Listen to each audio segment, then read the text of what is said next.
আসসালামু আলাইকুম প্রিয় লিসনার্স, সবাই কেমন আছেন? আজকে আবারও ফিরে আসলাম রাত 11টা বাজে একটি সত্য ভয়ের ঘটনা নিয়ে। লিসনার্স, আজকের এই ঘটনাটি আমার সাথে শেয়ার করেছেন আমাদের একজন চাচা। তিনি একটি হাসপাতালের মর্গের নাইট গার্ডের ডিউটি করেন। তিনি সঙ্গত কারণে ওই হাসপাতালের নামটা গোপন রাখতে বলেছেন।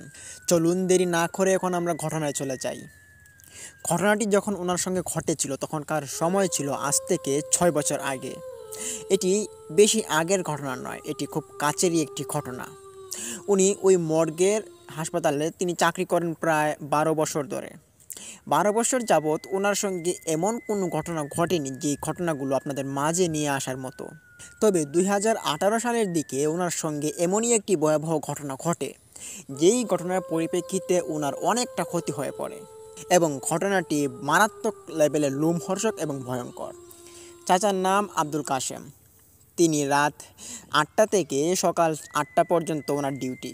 স্পেশালি উনি 6টার সময় কোনো দিন চলে আসেন এবং কোনো দিন 8টা পর্যন্ত থাকতে হয় ওখানে। আবার এখানে যদি রোগীর কোনো রকম চাপ থাকে তাহলে ডিউটির ব্যবধান হতে পারে।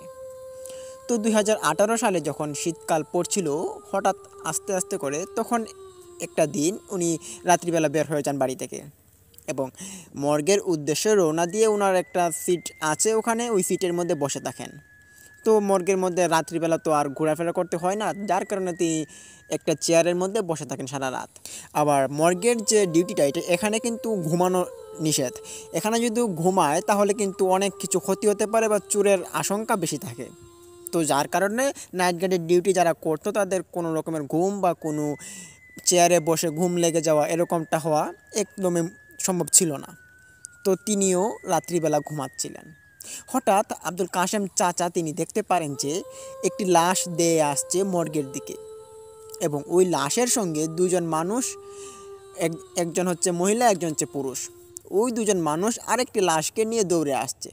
আব্দুল কাশেম চাচা তিনি হঠাৎ এক পলকে দেখতে পারলেন এই বিষয়টা। তিনি তখন মনে মনে চিন্তা করছেন যে আজকে তো ডাক্তারদের ছুটির রাত, তো আজকে তো একটা ডাক্তারও নেই। এই লাশটা যে আসছে এটা কি রোগী নাকি মর্গের পোস্টমর্টম করানো লাগবে?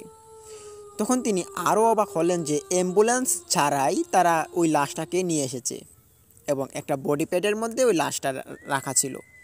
তো লাশের গাড়িটা ওখানে দাঁড় করিয়ে তারা দুজন খোঁজাখুঁজি করছে, যে মনে হচ্ছে কোনো ডাক্তারকে খোঁজাখুঁজি করছেন। কাশেম চাচা তখন ওদের নিকট গিয়ে দাঁড়ায়, গিয়ে বললেন যে আমি এখানের সিকিউরিটি গার্ড, এই লাশ কার? তখন এই মহিলাটি উঠে বলে যে এই লাশ আমার ছেলে মারা গিয়েছে, তাকে পোস্টমর্টম করানোর জন্য নিয়ে আসা হয়। তখন কাশেম চাচা অবাক দৃষ্টিতে বললেন যে আপনাদের ছেলে মারা গিয়েছে, আপনারা পোস্টমর্টম করতে নিয়ে এসেছেন, এটা কীরকম কথা? আপনাদের বাড়িতে কি আর কোনো লোক নেই? তখন ওই মহিলাটি উঠে বলে যে না, আমার এই ছেলে সে ঘরের মধ্যে পাখার বাড়ি খেয়ে মারা গিয়েছে। তো আমরা এখানে ভাড়া থাকি, তো তার কারণেই আর আমাদের পরিবারে কোনো লোকজন নেই, আমরা তিনজনই থাকি ওখানে। আর ভাবলাম যদি পোস্টমর্টম না করাই তাহলে তো পরবর্তীতে কোনো রকমের গণ্ডগোল হতে পারে, তাই না? কাশেম চাচা তখন আর কিছু বোঝার বাকি রইল না, তিনি বুঝতে পারলেন যে হয়তো তার বিপদে পড়েছে। তখন তিনি বললেন যে আজকে তো ডাক্তার নেই, তো আজকে পোস্টমর্টম করানো যাবে না। তখন লাশের মা রেগে বলে যে কি বলছেন এসব, পোস্টমর্টম করানো যাবে না মানে?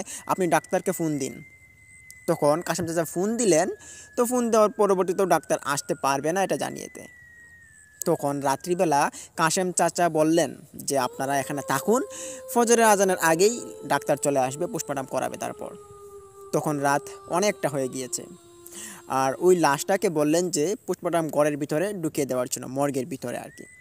তো কাশেম চাচা মর্গের দরজাটা খুলেন আস্তে করে এবং খোলার পর তিনি ওই লাশের বডি প্যাডটা ওখানে ঢুকিয়ে দেন। মর্গের ভিতর ঢুকেই কাশেম চাচার একটু মনে খেয়াল হলো যে লাশটাকে দেখি তো কত বছর বয়সী ছেলে হবে। তো তিনি স্বাভাবিকভাবে ওই লাশটাকে দেখার জন্য লাশের যে উপরে কাপড়টা ছিল ওইটা তিনি খুলেন।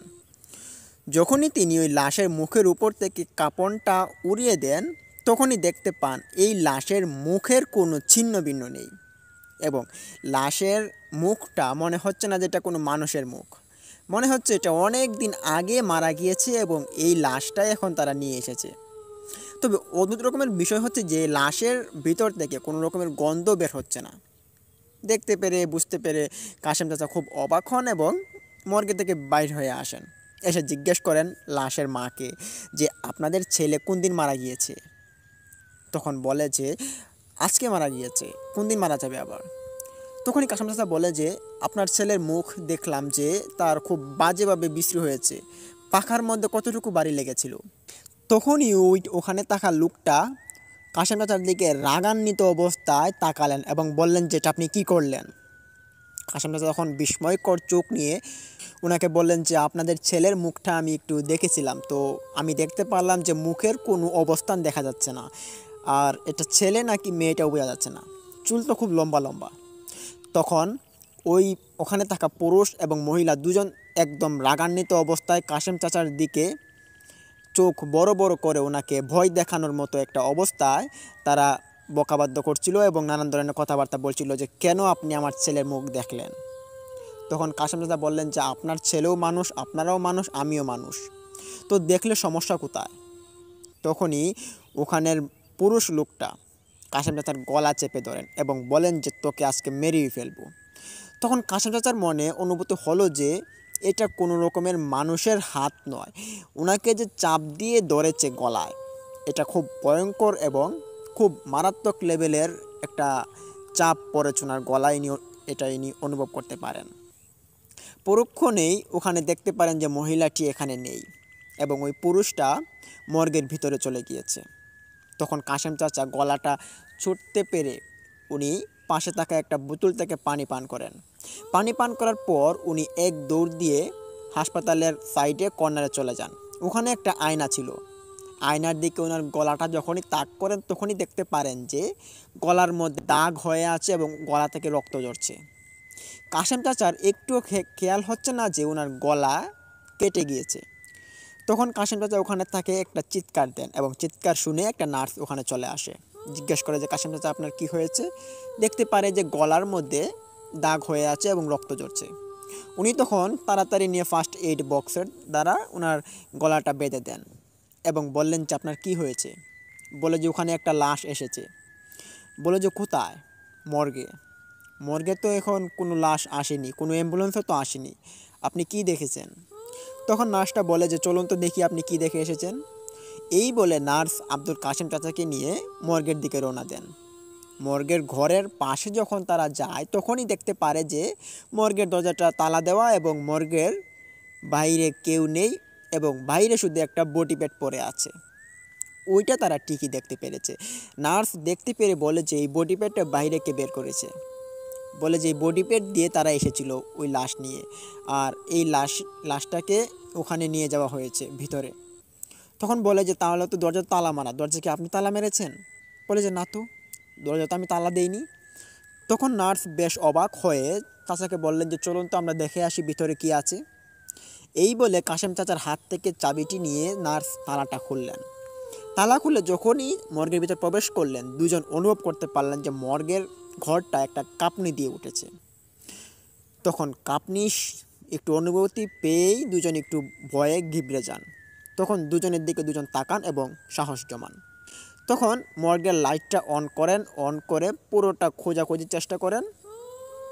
আর ওখানে থাকা নার্স আবার জিজ্ঞেস করলেন যে মর্গের লাইটটা তো অন থাকার কথা, অফ কেন? বলে যেটা তো অনই ছিল।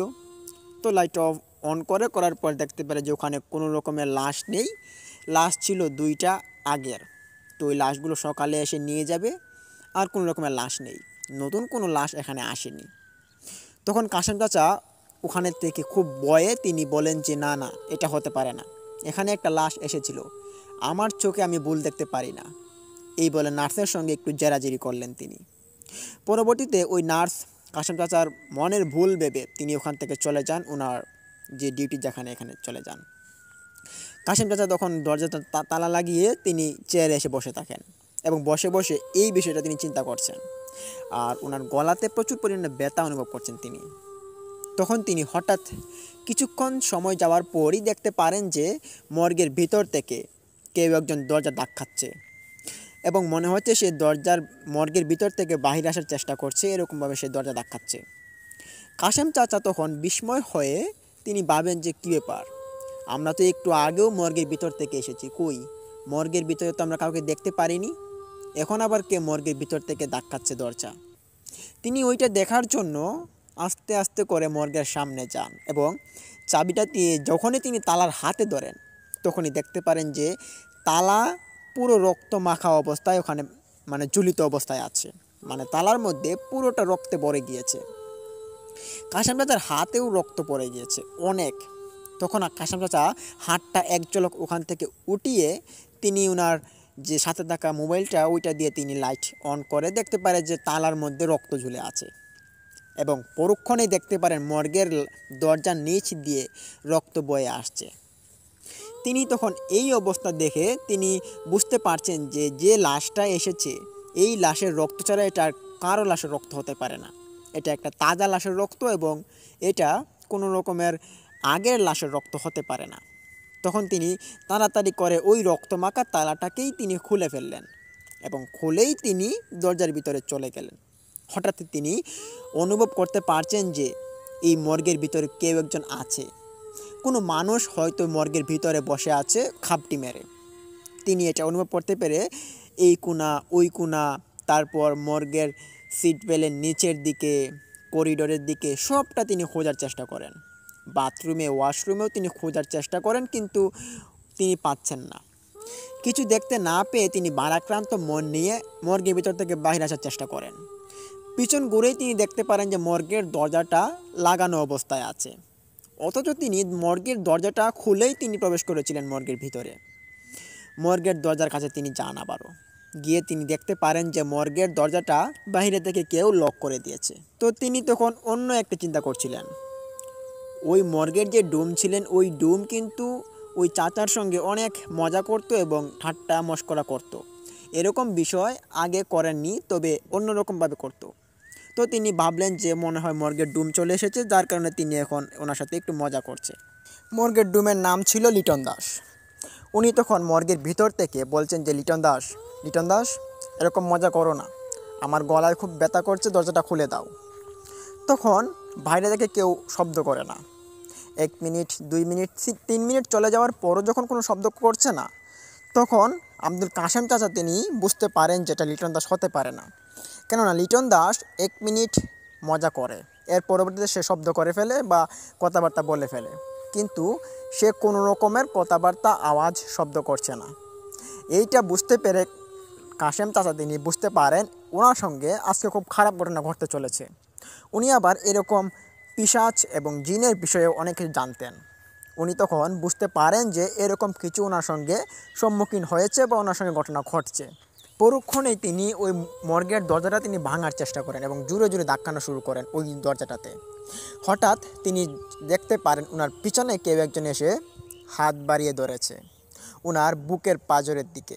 উনি তখন এক পলক পিছনের দিকে তাকান এবং তাকিয়ে দেখতে পারেন যে ওই যে লাশটা ছিল ওই লাশটা ওনার পিছনে এসে দাঁড়িয়েছে। যে লাশটাকে উনি দেখতে পেরেছেন যে ওর মুখ পুরোটা মানুষের মতো দেখা যাচ্ছে না এবং একদম ঘিবড়ে গিয়েছে। এরকম একটা লাশ এসে ওনার বুকের পাঁজরের দিকে এসে হাত বাড়িয়ে ধরেছে। উনি তখন পিছনে ঘুরে দেখতেই পারেন যে এই লাশটা এখানে দাঁড়িয়ে আছে। খুব ভয় পেয়ে তিনি একটা চিৎকার দেন। চিৎকার দিয়ে তিনি ওখান থেকে বের হওয়ার চেষ্টা করেন। এক পর্যায়ে দেখতে পারেন যে দরজাটা খুলে গিয়েছে। দরজা খোলার সাথে সাথেই তিনি দৌড় দিয়ে বের হয়ে যান এবং ওই চেয়ারে গিয়ে তিনি বসেন। ওখানে একটা পানির বোতল ছিল, তিনি পানি পান করছেন। পানি পান করে নিজের মনকে সান্ত্বনা নিলেন এবং ওখানে আশপাশ ঘিরে তিনি দেখছেন যে কেউ আছে কি না। উনি তখন দেখতে পাচ্ছেন যে ওখানে কেউ নেই, তবে ওনার সঙ্গে মনে হচ্ছে কেউ আছে। এরকম একটা অবস্থায় তিনি যখন ওখানে কাউকে ডাকার চেষ্টা করেন, ভাবলেন যে কোনো নার্স বা কোনো ডাক্তারকে যদি নিয়ে আসতে পারি তাহলে আমার ভালো হবে। তো তিনি আরেকবার ভাবলেন যে নার্স যারা রয়েছে তারা তো তাদের ডিউটি করছে, তারা তো আর আমার জন্য এসে বসে থাকবে না। এইটা ভেবে তিনি ওখানে বসে থাকেন এবং ভাবলেন যে রাত তো একটু পরেই মানে শেষ হয়ে যাবে, রাত 4টা আনুমানিক বেজে গিয়েছে, তো একটু পরে শেষ হয়ে যাবে। তো তিনি এখানে বসে আছেন। বসে থাকতে থাকতে হঠাৎ তিনি দেখতে পারেন যে ওই মর্গের ভিতর থেকে 1-2জন মহিলা এবং পুরুষ তারা বের হয়ে আসছে। উনি তখন দেখতে পেরেই ওদের দিকে এগিয়ে যান, গিয়ে জিজ্ঞেস করেন যে আপনারা তো চলে গিয়েছিলেন, আপনারা কারা, আপনারা এখানে কি করে আসলেন? বলুন বলছি। উত্তরে তখন ওখানে থাকা পুরুষ লোকটি বলে যে, তুমি আমাকে চিনবে না, আমাদেরকে চিনবে না, আমাদেরকে পথ ছাড়ো, পথ ছাড়ো বলছি। তখন কাশেম চাচা বললেন যে, না, আমি পথ ছাড়বো না, আপনি আমার গলায় এতটা দাগ করেছেন, বলুন আপনি কে। তখন ওই লোকটা তার আসল রূপে ফিরে আসে। সে একটা পিশাচ, জিন পিশাচ আর কি, ওই জিন পিশাচের রূপে চলে আসে। তখন ওর দেখা দেখি ওর যে স্ত্রীটা ছিল ওইটাও একটা জিন পিশাচ রূপে চলে আসে। তখন কাশেম চাচা দেখতে পেরে আর বোঝার বাকি রইল না, তিনি বুঝতে পারেন যে এটা কোনো জিন বা কোনো রকমের পিশাচ হবে।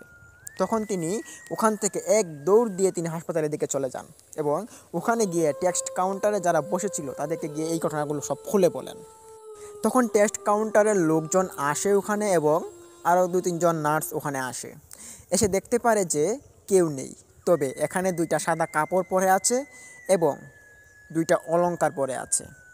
এটা তারা দেখতে পেরে একটা নার্স গিয়ে হাতে নিল অলংকারগুলো, একটা নার্স হাতে নিল এবং আরেকটা ক্যাশ কাউন্টারের লোক তিনি ওই কাপড়ের কাপড়গুলো হাতে নিল। নিয়ে দেখতে পারলো যে এই কাপড়ের কাপড়গুলো খুব ভিন্ন। এগুলো মানুষের যে পাওয়া, মানুষের দোকানঘাটে যে পাওয়া যায় এরকম কাপড় নয়, এটা একটা অন্যরকম কাপড়। তবে পাওয়া যায়, তবে এরকমটা উনি দেখেননি আগে কখনো। তখন কাশেম চাচার দিকে লক্ষ্য করে বললেন যে, এটা তো একটা কাপড়ের কাপড় আর 2টা অলংকার পরে আছে, এখানে তো কোনো মানুষ নেই, আপনি কাকে দেখেছেন? বলে যে, আমি এখানে দেখেছি, এরা জিন ছিল এবং এরা আমার সাথে সম্মুখীন হয়েছে। ওনার কথা শুনে এবং পরিস্থিতি এরকমটা দেখে ওখানে থাকা ক্যাশ কাউন্টারে 2জন লোক তারা ভয় পেয়ে যায়। ভয় পেয়ে ওখান থেকে চলে যান এবং ওই নার্সগুলো ওখান থেকে চলে যান। কাশেম চাচা ওখানে একা একা পড়ে আছেন। উনি দেখতে পারেন যে ওই কাপড়ের কাপড়টুকু আর অলংকারটুকু ওখানে পড়ে আছে। উনি তখন এরকম অবস্থা চিন্তা করতে করতে হঠাৎ কাশেম চাচার ঘুম চলে আসে।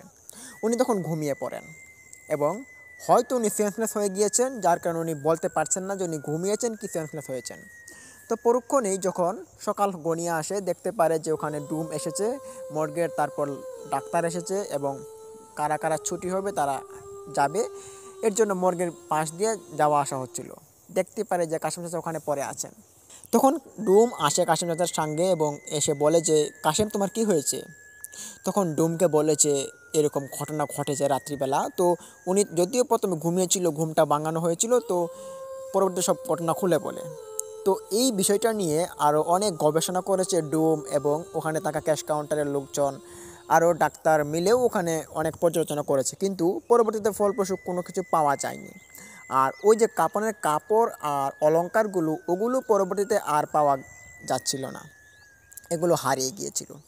তো লিসনার্স, এই ছিল ঘটনাটি কেমন লাগলো? ভালো লাগলে লাইক দিন, কমেন্ট করুন, শেয়ার করে বন্ধুবান্ধবদের মাঝে ছড়িয়ে দিন এবং অবশ্যই আমাদের ইউটিউব চ্যানেলটিকে সাবস্ক্রাইব করে পাশে থাকা বেল আইকনটি অন করে রাখুন। লিসনার্স, কালকে একটি নতুন ঘটনা আমরা নিয়ে আসবো এবং এই ঘটনাটি আপনাদের একটা ভালো লাগবে। তো কাল পর্যন্ত আপনারা ভালো থাকুন, সুস্থ থাকুন সবাই। আসসালামু আলাইকুম।